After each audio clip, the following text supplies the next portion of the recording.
Last week in Second Life, I bought my first parcel of land and set about decorating it.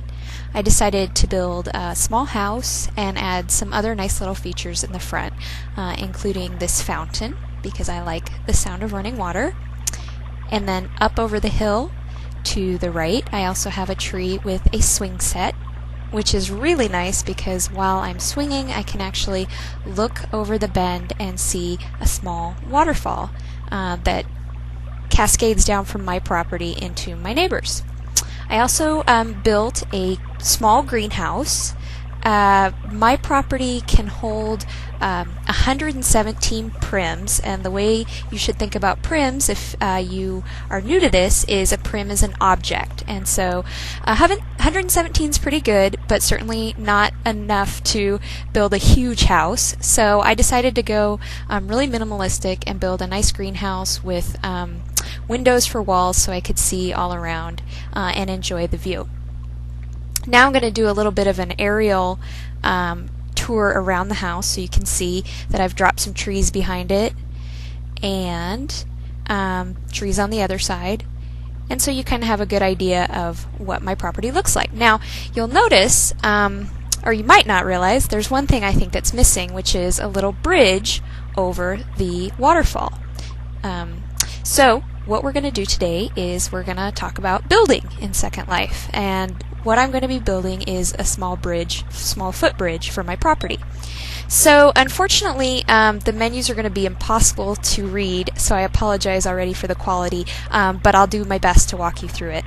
So the first thing you do is you right-click on your land and you select Create, which opens up this dialog box, and it offers you some shapes to choose from. So I'm going to go ahead and choose a circle. Because I think a circle is the best starting shape when you're going to build something like a bridge, since it involves a curve. The next thing I'm going to do is I'm going to go ahead and resize the circle and make it probably about as big as I think I want the bridge to be. So I grab a little corner. For those of you who use computers, you're going to be familiar with these little handles that let you stretch. The white handles stretch everything in proportion, and then the colored handles stretch along each of the axes, with the red being the y-axis and the green being, and we're not even going to worry about the axis, the axes. At any rate, so I made my circle bigger, and then I'm going to go ahead and hollow it out with the hollow tool. And then the next thing I'm going to do is I'm going to use the cutting tool to basically cut this in half, which gets me to the bridge really quickly. The other thing is I was having trouble seeing my creation because it was sort of buried down in the ground. So I backed up, and as you can see, you can use all sorts of arrows to move it up to each side and so forth. I'm also using the rotation tool because it's going to be easier to know when I'm done cutting if I can look at it from the side. So now that that's taken care of, I want to go ahead and cut one half of the circle. So I use the cutting tool, and I basically just work from left to right, and each click takes away a little section, and there I have basically my shape for the bridge.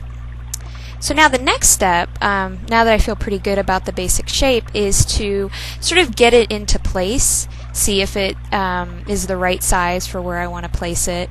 And so the next thing we're going to do is we're going to do a lot of moving.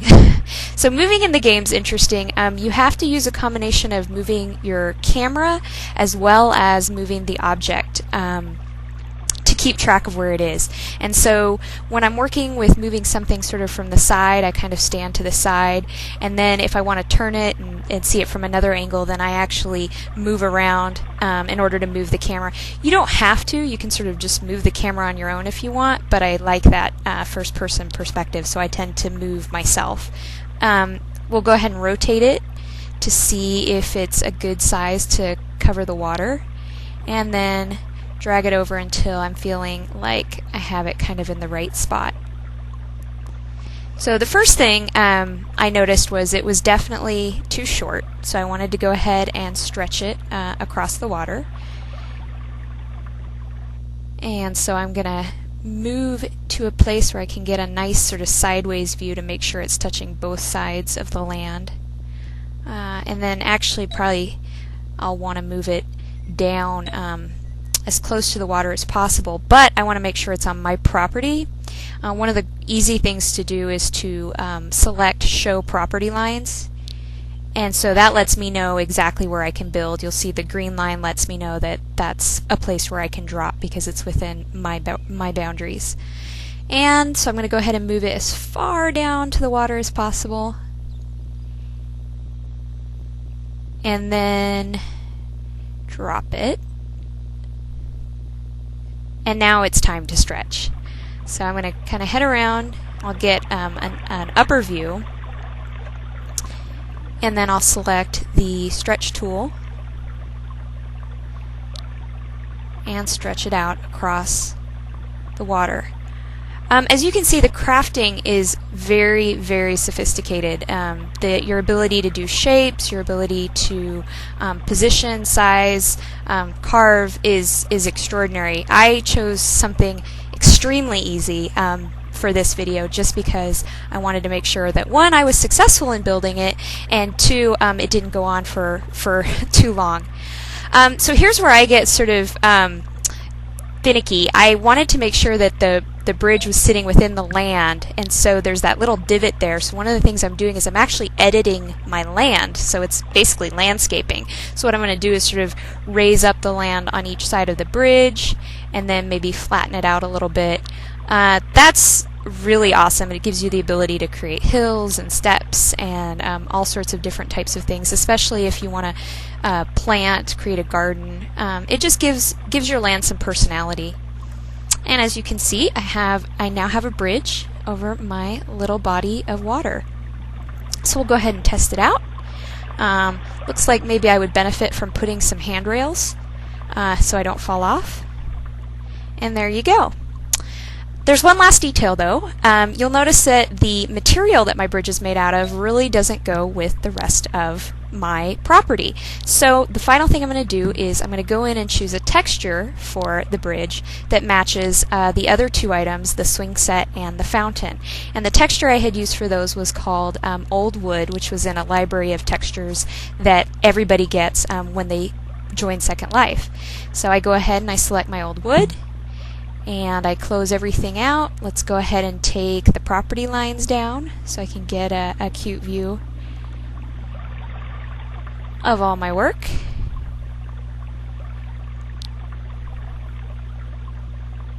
And there you have it.